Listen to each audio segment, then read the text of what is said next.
Welcome, everybody. My name is Dr. Zebulon Miletsky from Asala TV. I'm the chair of the Marketing and PR Committee at Asala.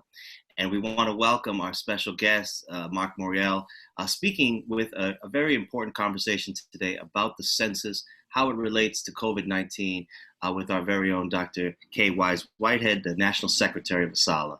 So I'll turn it over to you, Kay. Thank you so much, Dr. Zeb. I appreciate that. Marc Morial, I am a huge fan of your work and the work that you're doing on behalf of our community. So I want to jump right into the conversation. April 1st was Census Day. But because of the current crises with regard to the coronavirus, COVID-19, sheltering in place, and just the fear, the very real fear that people are feeling right now, Census Day kind of came and went.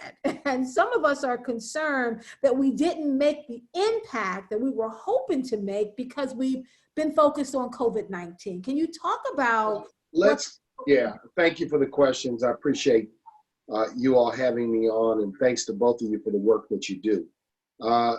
Census Day is a bit of a misnomer. In truth and in fact, there's a broad window of time now extended all the way through mid to late October, during which people can participate in the census. Census Day just means that's the day that you're supposed to use to determine where you are located. Meaning if you're in this house on Census Day and you move to another house a month later, you use, no matter what time you fill out the form, you use where you were on April 1st. So it's a bit confusing. What I'd like the community to know is that there's a broad window to participate. So we still have many, many months to get the count up, get the participation rates up in our community. And importantly, there are 3 ways to do it. One is by going online to mycensus.gov, I believe, and by simply punching in your address, you can fill out the census form online. 1 form per dwelling, per physical structure, per apartment, per house, etc. Secondly, Census is now in the process, as we understand it, mailing forms, paper forms, old-fashioned paper census forms out to all who did not, all dwellings that didn't fill out a census form online by, I don't know the particular date. So if you didn't fill it out online, you will get the form. Even after you get the form, you can still go online and fill out the form, or you can fill out the paper form if you're more comfortable doing that, and send it in to the census. Those 2, if you will, avenues, options, opportunities are where we want people in our community to focus. The third, if you will, opportunity or option to fill out the form is to wait until the census taker, otherwise known as a census enumerator, knocks on your door and interviews you in person and fills out the form for you while you listen. We are working this year to raise the participation levels of the first 2 options. Okay. And that's called the self-response option. So for those who are listening, for anyone that wants to be a census advocate, my message is let's not wait. Why don't we want to wait? COVID-19 could mean that their Census Bureau does not have enough census takers to faithfully knock on every door multiple times. COVID-19 may make many of us in our own communities reluctant to open the door for someone who's at the door taking information. And that's a concern that we have. Because of that, but I'm saying, look, let's raise the self-response rate. Let's increase the number of people. If you do not have a computer or you do not have a smartphone, borrow somebody else's. Right. Borrow somebody else's. Use someone else's computer to fill out the form online. Family members can assist family members in filling out the form online. That's crucial. Or look at your mail. The post office is still operating. Yes. Even though COVID is underway, there are essential employees. Give a shout to all the postal workers, the letter carriers, and the people working. I have many family members who were postal employees when I was growing up. So the postal workers and the postal employees, look for the mail, look for the form. I don't know what it's going to look like, but sometimes, everything looks like a bill or a solicitation these days. And those Expensive, you're outside, rip that baby open, get that form. Don't put it on the side. Fill it out immediately. It's a short form. It doesn't take a long time to fill it out. And then include everyone in your household. Okay. Don't forget your babies. Don't forget your children.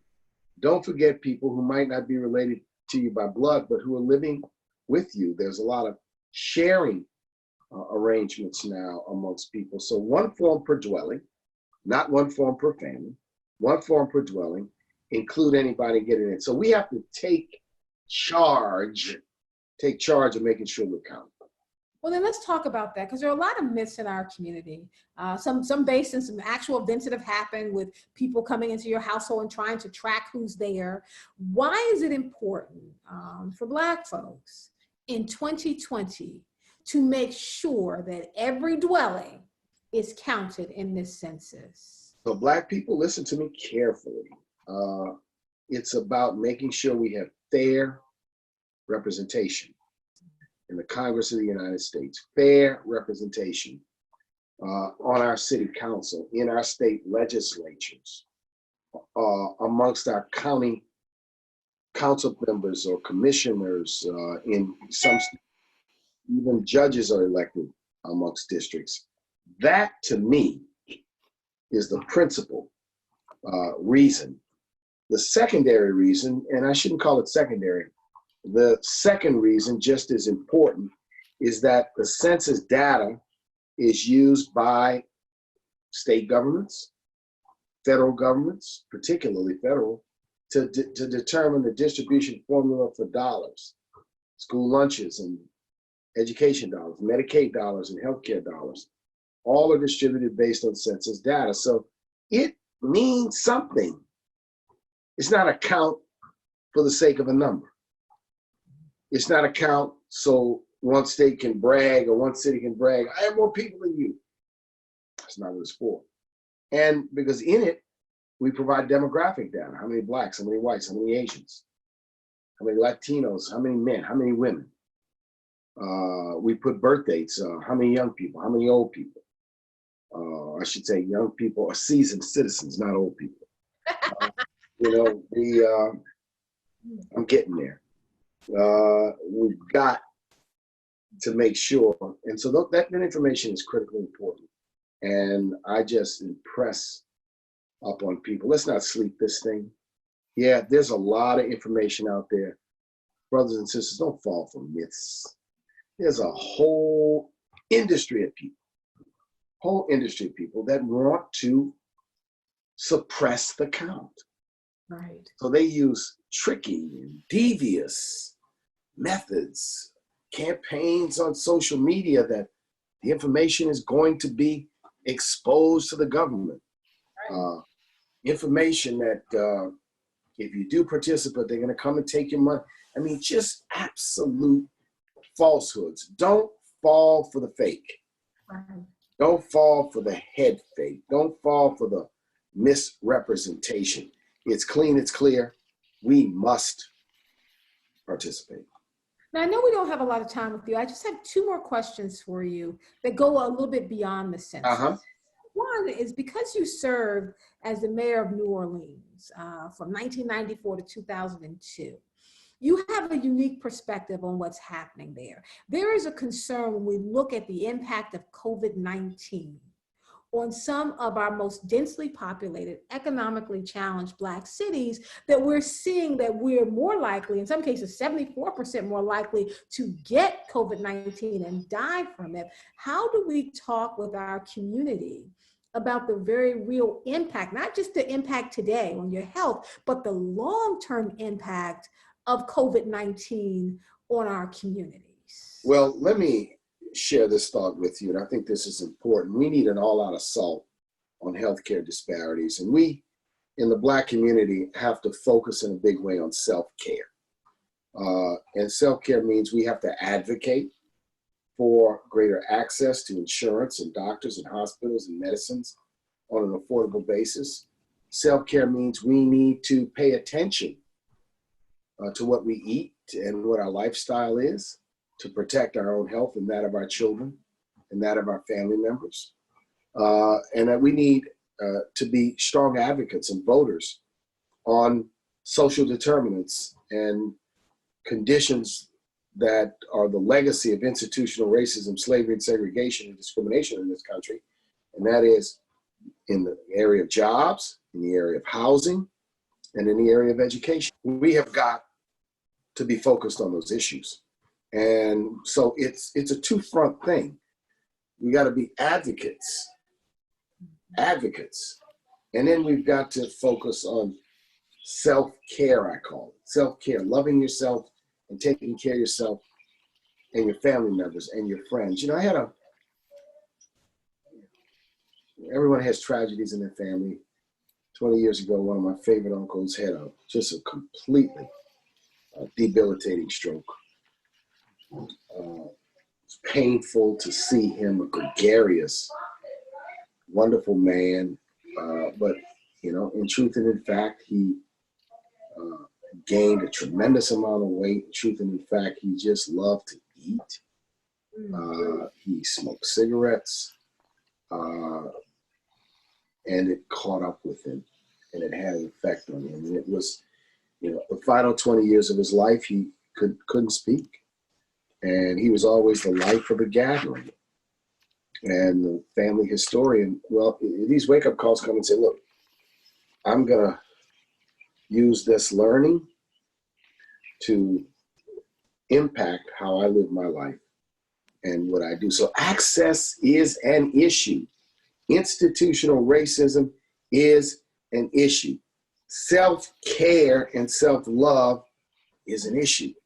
Not one or the other, but all of them together. So it's not only about self-care, it's about access. But it's about access and self-care. It's about access and social determinants and underlying conditions. Yeah. This is an important discussion that we're having today about the issues of pre-existing conditions and health disparities, and we're going to have continuing conversation about this. Because I think about the National Urban League, I think about the NAACP, I think about ASALA, these historic institutions within our community that have been the space, the safe haven for Black people to come and to gather and to advocate for what we should be getting in our society. Can you talk a little bit about, I know you've been with the National Urban League since 2003 as the head. What is your vision when you think about moving forward for Black people? What is the vision that the National Urban League has for the Black community going 20 years out or 50 years out as we begin to think about children's children? More than anything, we've got to deal with the racial income and the racial wealth gap. All roads lead to the best solution is on every single level, public policy level, protest level, legal level, self-determinative level, that we increase and achieve economic parity. We have to fight for it and try to achieve economic parity in this country. Period. Exclamation point. And that's what the National Urban League works on, economic empowerment, with a goal of economic parity. Economic parity in this country. No gap between Blacks and whites when it comes to income and wealth. Will that solve all problems? No, it will not. But it will reduce significant disparities when it comes to that. So, you know, yeah, we got to do education. We got to do so many things, but our goal ought to be economic parity and a just society. So the National Urban League works on multiple levels. We work and provide services to individuals and families in communities across the nation. And we're unique because no other civil rights organization does that. But in addition to that, we're a policy advocate, a thought leader, an organization that's out there trying to change the rules of the road, trying to change public will, trying to change public policy in a significant and a profound way. Thank you so much. Marc Morial is an American political and civic leader and the current president of the National Urban League. They launched a campaign, Make Black Count, getting people, Black folks in particular, to pay attention to focus on, and to make sure that they are part of this census count. One ballot, one form per household, not per family, per household. Don't throw it away. It may look like a bill, but it is not. Oh, toss it. Yeah.